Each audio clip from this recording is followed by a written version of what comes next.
Top 10 most wanted person sa regional level, arestado sa La Union. Para po sa detalye, pakinggan natin muna kay Idol Juana De Vera. 104.7 IFM. Report! Arestado ang itinuturing sa top 10 most wanted person regional level sa bahagi ng Arengay, La Union. Kinilala ang akusado na isang 47 anyos na lalaki, mangingisda at residente ng La Union.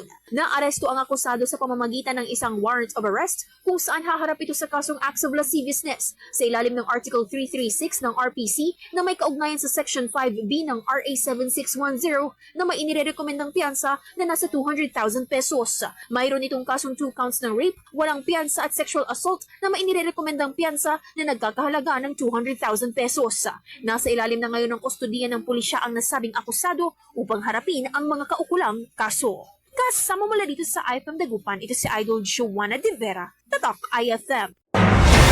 IFM News. IFM News. IFM.